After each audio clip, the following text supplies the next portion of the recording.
기독교가 설명자의 집을 나와 얼마 가지 않아 골고다는 험한 언덕이 있었습니다. 거기에 한 남자가 십자가에 못 박혀 피를 흘리고 있었습니다. 기독교는 그 사람이 주님인 것을 알고 앞에 무릎을 꿇고 기도를 드리며 주님의 몸에서 떨어지는 피는 기독교를 깨끗하게 씻겼습니다.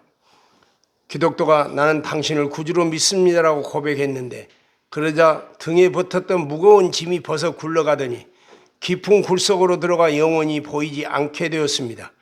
기독교는 새처럼 가벼워짐과 평안함, 기쁨이 샘솟듯하며 눈물을 흘리며 십자가에 있는 분을 향하여 감사의 찬송을 불렀습니다. 기독교가 회개하고 주님을 믿기로 결정하자 천사 세 사람이 날아와서 첫째 천사가 내 죄와 허물이 사해졌느니라고 하면서 기독교의 더러운 옷을 벗기고 의의 새 옷을 입혔습니다. 두 번째 천사는 기독교 이마에 어린 양의 인을 찍어서 너는 하나님이 것이 되었느니라고 선언했습니다. 세 번째 천사는 두루마리를 손에 쥐어주면서 잘 간수했다가 천국문에서 천사들에게 보이면 문을 열어줄 터이니 라고 말해 주었습니다. 새 생명과 새 힘을 얻은 기독교는 힘차게 천성길을 갈 수 있었습니다. 우리는 어떻게 죄를 사함받고 구원을 얻을 수 있습니까? 기독교가 골고다 언덕에서 만난 분은 물론 예수 그리스도입니다.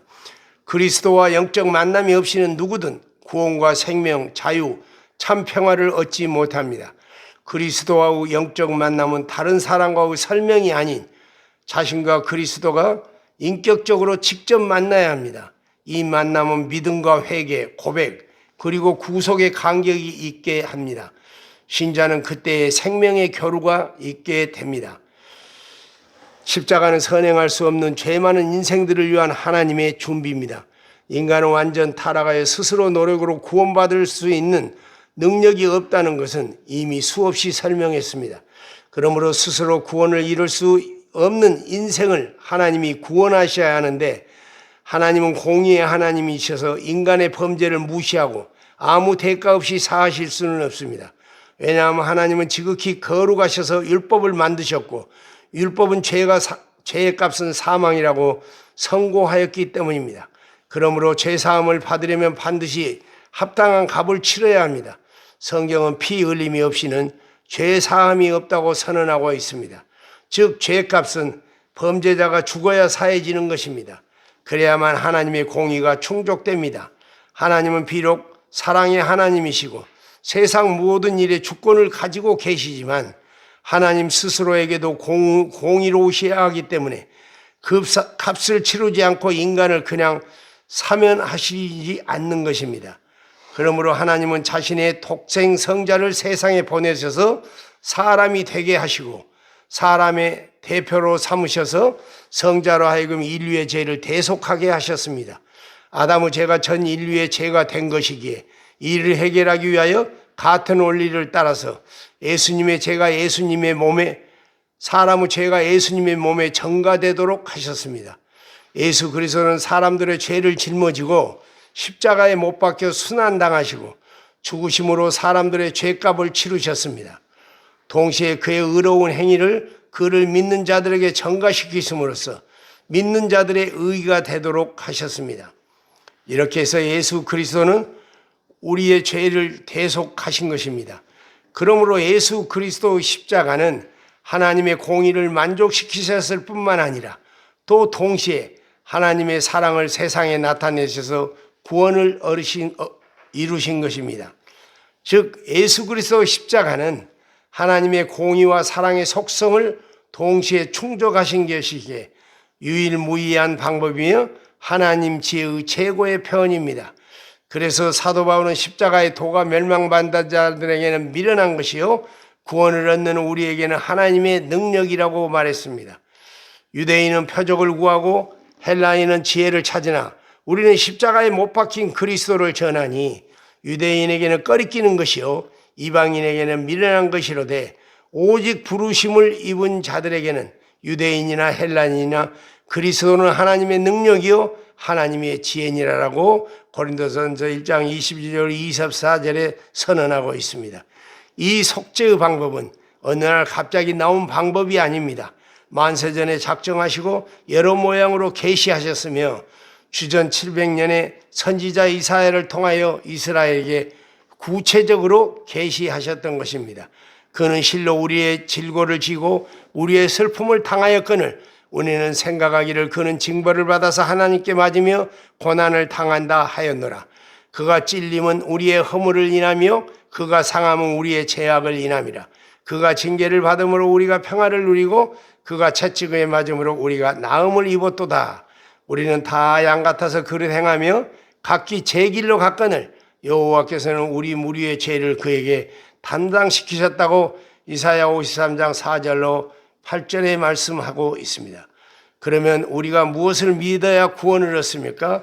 우리는 예수 그리스도 십자가의 죽으심과 부활이 복음이라고 하는 것을 설명자의 집에서 배웠습니다.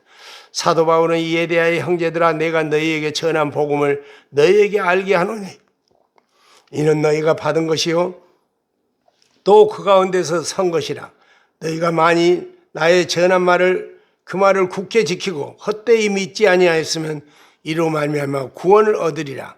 내가 받은 것을 먼저 너희에게 전하였느니 이는 성경대로 그리스도께서 우리 죄를 위하여 죽으시고 장사 지는 바 되었다가 성경대로 사흘 만에 다시 살아나시사라고 하시면서 복음을 믿음으로 구원이 이루어진다는 것을 말하고 있습니다. 기독교 후 죄가 사면되고 구원을 얻은 것은 그가 십자가의 복음을 믿었기 때문입니다. 즉 예수 그리스도의 죽으심과 부활을 믿어야만 구원이 된다는 것입니다. 세상에 구원받을 다른 방법이 있습니까?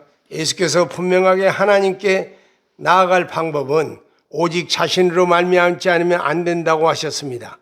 베드로도 이스라엘을 향하여 설교하기를 천하만유의 다른 이로서는 구원 얻을 수 없나니 천하 인간의 구원 얻을 만한 다른 이름을 우리에게 주신 일이 없음이니라고 오직 한 길이 있음을 분명하게 제시했습니다. 어떤 사람들이 예수님에 대하여 비평하기를 다른 성인들은 자기만이 구원의 길이라고 말하지 않는다고 해서 그들이 예수님에 비해 겸손하다고 주장합니다. 그것은 예수를 단지 사람의 아들로만 보는 편협한 사고에서 나온 것입니다. 소위 성인들이라고 불러지는 분들은 구세주가 아닙니다. 그들은 하나님의 아들도 아니고 또 인류 속죄를 위하여 자신을 십자가에 내어준 일도 없고 뿐만 아니라 성령의 보증도 없습니다. 그들이 겸손한 것이 아니라 사실을 사실대로 말한 것뿐입니다. 오늘날 나 외에 다른 길이 있다고 말했다면 오히려 주님이 거짓말을 말한 것이 됩니다. 구원의 방법은 오직 한 분의 예수 그리스도를 믿음으로 얻게 되어지는 것입니다. 구원받는 구체적인 방법은 예수 그리스도를 구주로 고백하는 것입니다.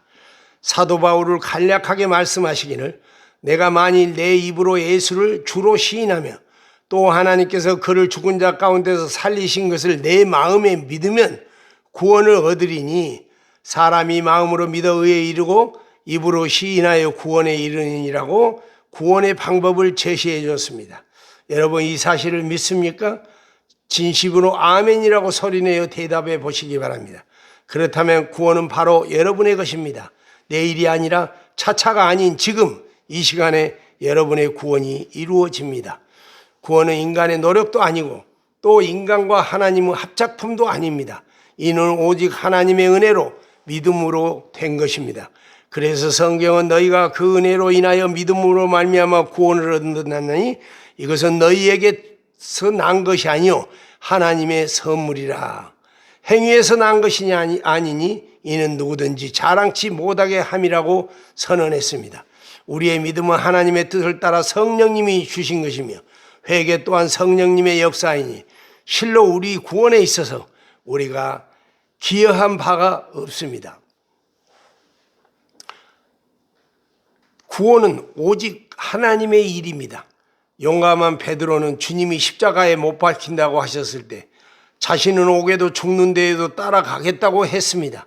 그러나 그는 그렇게 하지 못했고 주님의 애언이 있었음에도 불구하고 3번을 주님을 모른다고 부인하였습니다. 우리는 흔히 베드로의 비겁함을 비웃곤 하지만 그것은 바로 사람의 한계입니다. 인류를 구원하시려고는 주님의 사역에 용감한 베드로조차도 함께 할 수는 없었던 것입니다. 구원은 오직 그리스도의 단독 사역이었기 때문입니다. 기독교의 죄짐이 영원히 사라졌다는 것은 이제 그의 죄는 영원히 기억되지 않는다는 것을 의미합니다. 진실된 신앙 고백을 한 자에 대한 하나님의 선언은 무죄라는 법정 용어인 칭의입니다.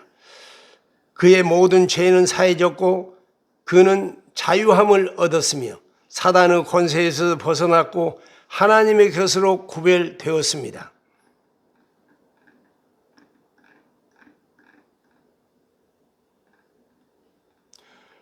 구원받은 신자에게는 어떤 특전이 주어집니까? 기독교가 예수님을 구주로 고백하자마자 새 천사가 찾아온 것은 바로 구원과 함께 신자에게 주어지는 특전과 지위, 변화, 하나님의 보증이 무엇인지를 말해주는 것입니다. 첫째 천사가 죄인의 옷을 벗기고 의의 옷을 갈아입혔습니다. 아담은 범죄 타락으로 인해 그의 영화롭게 하던 그의 의가 사라졌습니다. 그가 자신이 벌거벗었음을 깨닫고 치마를 만들어 입었습니다. 그러나 그런 인간이 만든 의는 잠시뿐이고 누더기 같은 것이었으며 여전히 죄인의 옷을 입고 있었습니다. 이 죄인의 옷은 하나님이 한 짐승을 잡아 그 가죽으로 옷을 지어 입힘으로써 그들은 다시 하나님의 의를 덧입을 수 있었습니다.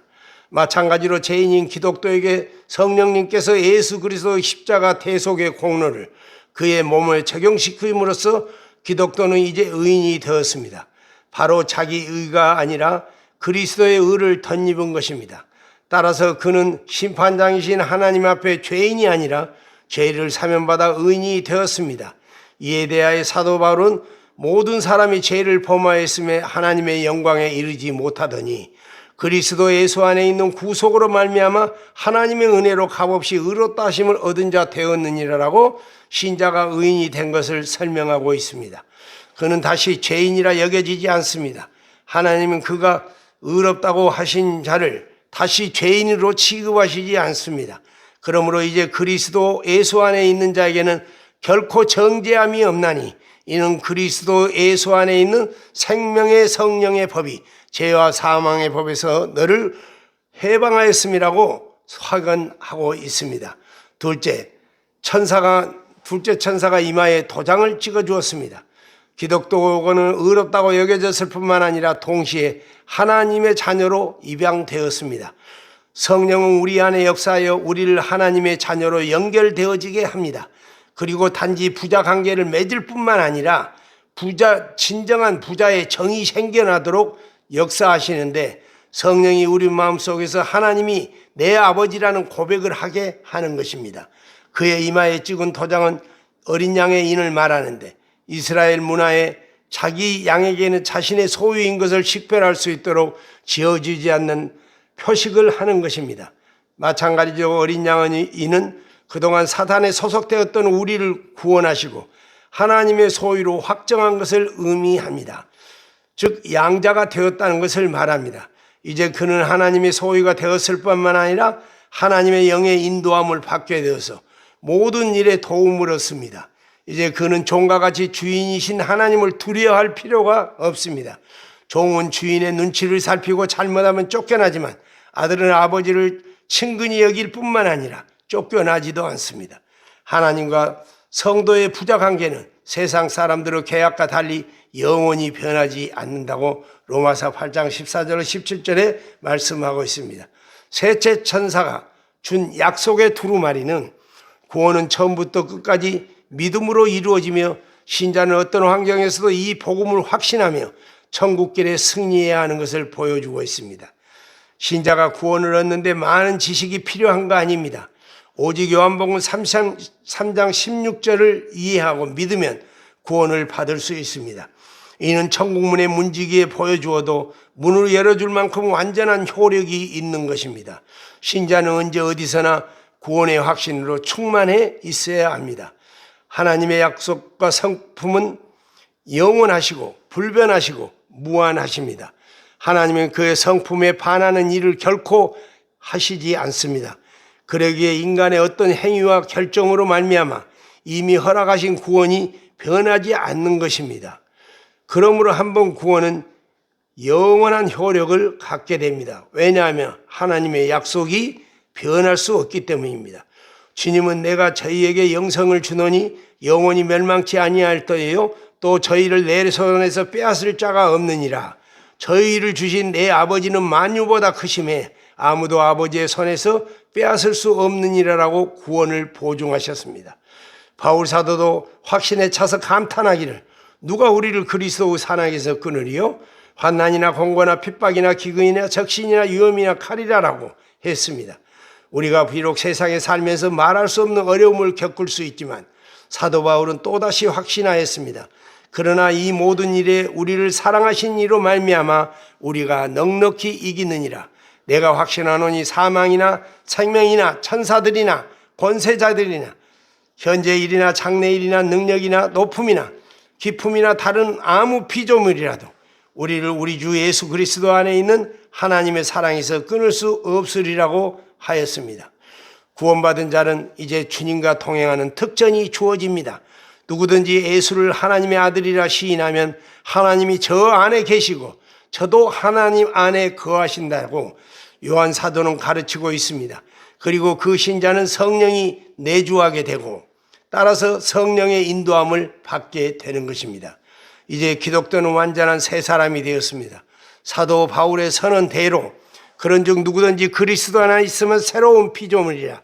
이전 것은 지나갔으니 보라 새 것이 되었도다라고 했습니다. 그의 인생 방향이 180도 전환되었습니다. 이전에 그는 육체의 것을 최고의 가치로 추구하는 자였으나 이제는 영적 가치를 최고로 추구하게 되었고 이전에 그는 지옥을 향해 가는 자였으나 지금은 천국으로 방향을 선회한 자입니다. 그러므로 그는 새 생명을 얻었을 뿐만 아니라 인생의 새 목표가 생긴 사람입니다. 바로 하나님 나라와 그 의를 위한 목표가 생긴 것입니다. 그렇다면 여러분의 구원을 무엇으로 확신합니까? 어떤 감정이 있을 수도 있겠지만 그것은 사람마다 다릅니다. 그러므로 느낌을 표준 삼을 수 없습니다. 우리는 하나님의 약속인 성경 말씀을 믿음으로 즉 성경이 믿으면 구원받는다고 선언했기 때문에 구원을 확신하는 것입니다. 어떤 무엇을 보았다, 들었다, 느꼈다가 아닙니다. 또 성령께서 우리가 하나님의 자녀인 것을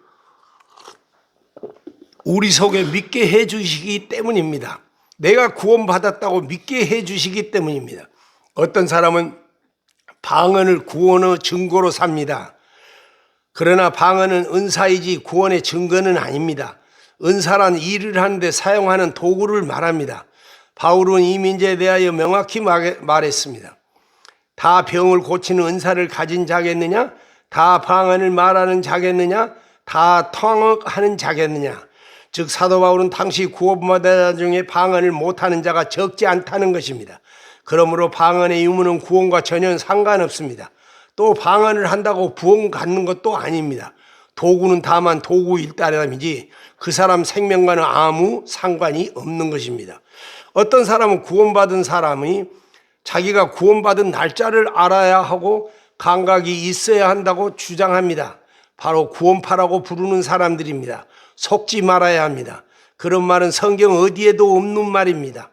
어린아이가 태어나자마자 달력을 보고 자기가 태어난 날을 확인하는 아이도 없고 상당 기간이 지나기 전에는 자신이 태어난 것을 인식하지 못합니다. 그렇다고 태어나지 않는 것이고 생명이 없는 것입니까?